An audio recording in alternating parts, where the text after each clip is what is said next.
the life I lead in this city, hurrying to cut my teeth. I can take what I need to get by, it doesn't make it easy. The other piece of my heart moves slow, somewhere in the great unknown. When I return from the afterglow, will you carry me like I am whole again? Wait, hold on, put me together, take me back where I belong.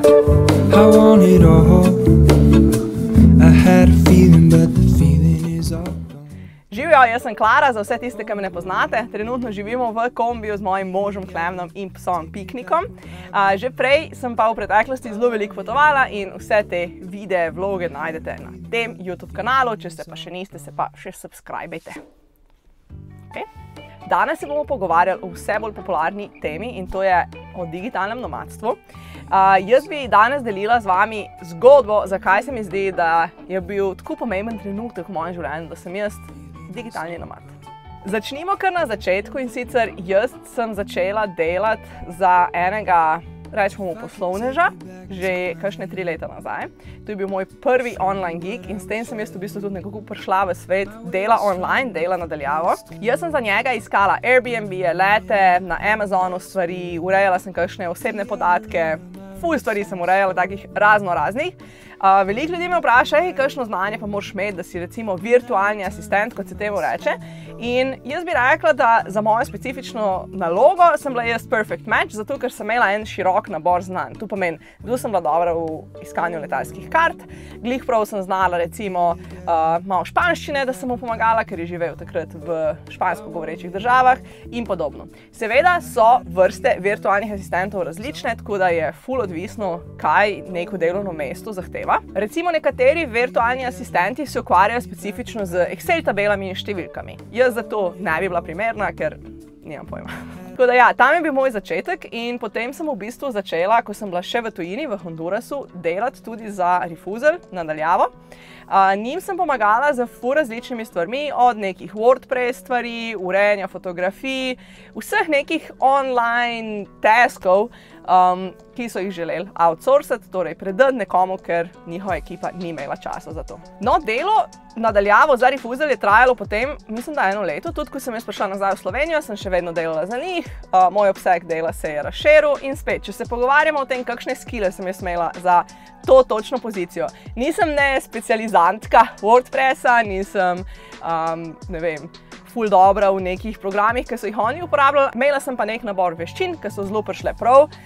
Znala sem editirati fotografije, takrat sem v bistvu začela fotkati, tako da sem lahko potem, ko sem bila v Sloveniji, tudi fizično prišla fotkati in podobno. In s tem je v bistvu nekako bil moj drugi tak gig, ki me je pripeljal v ta svet. Potem pa, če nadaljujemo, bila je korona tisto 1 leto, tako da jaz sem večinoma delala potem za neke projekte, ki so bili vezani na lokacijo, tako da nekaj časa se absolutno ne bi smatrala kot digitalni nomad, ker sem pač bila zelo vezana v bistvu na, ne vem, fotoshooting, ki je bil točno v eni restavraciji ob točno določeni uri. Sedaj, ko pa spet potujem, bi sama sebe rekla digitalni nomad, definitivno. Imam svoj SP, to pomeni, da imam odprto svoje podjetje, prek katerega izdajam račune. In ja, to delo mi omogoča v bistvu to svobodo, ki jo imam, da lahko živim v kombiju, potujem v Evropi in hkrati delam. Kaj pa v bistvu sploh delam? Trenutno lahko nadaljavo delam za naročnike, to pomeni fotografiram content, vsebine za njihove kanale. Ustvarjam svoje vsebine, kot je ta YouTube video, kot so Instagram objave, to so brezplačne vsebine, ki pa jih potem vsake toliko kakšno podjetje želi podpreti, sponzorirati in takrat se zgodijo plačane objave. Tu me pripelje potem do tretje stvari in tu so moji digitalni produkti, ki so zaenkrat preseti in pa e-knjiga, ki je šla danes. Ta e-knjiga se imenuje Kako postati digitalni nomad in spisali smo jo skupaj z mojo prijateljico Klaudijo, ki trenutno živi v Dominikanski republiki in je tudi digitalni nomad. Knjiga je obsežna, amazing in res nos smo dali čisto vse znanje, ki ga imamo o digitalnem nomadstvu. Spodaj je link, v prvih 48 urah jo lahko kupiš po nižji ceni, tako da kar počakaj. Pa na koncu tega videa bo še ena nagradna igra, tako da kar ostane z mano. Četrta stvar, ki jo lahko delam jaz kot digitalni nomad, je, da urejam videe in fotografije za druge. Potem so pa, bi rekla, še peta kategorija, take čist random stvari, kot so potopisi, kuharske delavnice in podobno. To tudi lahko počnem nadaljavo. To je bilo zdaj malo o tem, kar počnem, tako da si boste lažje predstavljali. Zdaj bi se pa kar lotila govoriti o tem, zakaj je v bistvu za moje življenje bilo tako pomembno. Torej, tisti, ki me spremljate že dlje časa, veste, da zelo rada potujem, da se zelo rada premikam. In digitalno nomadstvo v meni omogoča to, da svoje delo nesem s sabo. Nisem vezana na lokacijo. Kako to izgleda v praksi? V praksi to izgleda tako, da recimo sem jaz zdaj nekje v Malagi, v Španiji in delam ta video in prej sem imela klic za podcast in potem bom meditirala ene stvari. In vse to delam v tem kombiju in potem bom šla lahko, ne vem, na plažo s piknikom, s Klemnom nekam na večerjo, kakor si bom želela dan narediti. Svoboda mi je trenutno visoka prioriteta, všeč mi je, da se tako moje življenje odvija in evo, tukaj v bistvu leži ta odgovor, zakaj mi je tako fajn biti digitalni nomad. Digitalni nomad zame pomeni tudi, da se v bistvu skozi izobražujem dodatno, da veliko delam na sebi, ker ko si enkrat sam svoj šef, res rabiš imeti večjo mero samodiscipline. Vsi tisti, ki delate sami zase, veste, o čem govorim. Zdaj, ali so negativni dejavniki tudi pri digitalnem nomadstvu? Absolutno so. S Klaudijo smo v knjigi posvetili kar nekaj časa tudi temu, da smo o tem pisali. Digitalno nomadstvo se velikokrat kuje v zvezde, torej potuješ, ležiš nekje pod palmo in wow, živiš od tega. In jaz bi sem za svoj primer rekla, da ja, digitalno nomadstvo pomeni zelo veliko mero prilagajanja, pomeni, da včasih ne bomo mogli početi stvari, ki si jih želimo, ker moramo delati, ampak ko dam na tehtnico, mi še vedno prinese ful več plusov kot ima minusov. Tako, prevaga. V e-knjigi oziroma priročniku Kako postati digitalni nomad imate vključene tudi primere ljudi, Slovencev, ki so digitalni nomadi. Tu se nama je zelo pomembno zdelo vključiti, zato ker velikokrat mislimo, da so digitalni nomadi eni unicorni, ki tapljajo po tem svetu, nikoli jih pa noben ne vidi. Ne, digitalni nomadi so resnični ljudje z resničnimi zgodbami in z resničnimi življenji, tako da kar počakajte ljudi, ki so navedeni v e-knjigi. Kot ste videli v uvodu, sem nekako hotela prikazati različen dan digitalnih nomadov, torej Klaudije, ki živi v Dominikanski republiki, mene, ki živim v kombiju v Španiji. In v bistvu, ja, digitalni nomadi so vseh vrst oblik, barv, okusov, ni na ni. Digitalno nomadstvo je en zelo širok pojem. In zdaj sem povabila v ta vlog tudi Klaudijo, da še ona pove, zakaj je digitalno nomadstvo tako pomembno. Veš, čisto eno vprašanje, ki ti ga včasih zastavijo ljudje, ali ga pa kje prebereš, pa se malo zamisliš.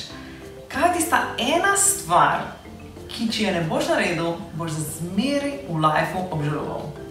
No, v mojem primeru je bilo to potovanje. Jaz sem vedela, da na eni točki bom mogla spokati kufre in iti potovati za dolgo časa, ker drugače bom za zmeraj obžalovala. No, to sem tudi naredila, minevajo 3 leta, odkar sem na poti, ampak če se jaz ne bi transformirala iz popotnice v digitalnega nomada, potem bi se to potovanje kaj malo končalo, ker brez denarja tudi ni muske.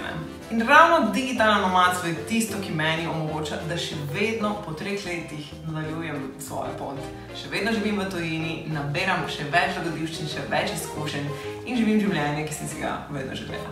Narediti tak korak, tako prelomnico v življenju, se odločiti, vse pustiti pa iti, je bila zame ena izmed najtežjih stvari, ki sem jih naredila v življenju.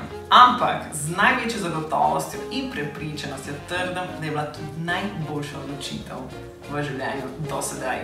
Nedvomno, absolutno. Ker takšne lekcije, kot jih da pa življenje v tujini, ko si popolnoma sam in ko si na poti, mislim, da takšne lekcije ti zelo težko da življenje v lastni domovini, kjer je v bistvu en tak balonček varnosti, tako socialne, kot finančne, kot vsega. Tako da navijam čisto vsakega, ki si želi to narediti.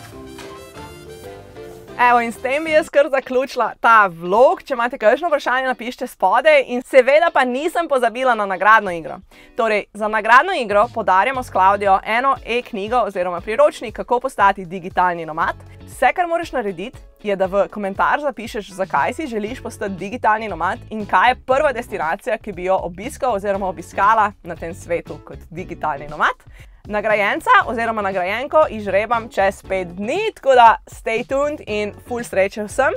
Za tiste, ki pa želite e-knjigo kupiti, je tako kot sem rekla spodaj link in prvih 48 ur je še dodaten popust, potem pa se bo e-knjiga oziroma priročnik prodajala po redni ceni.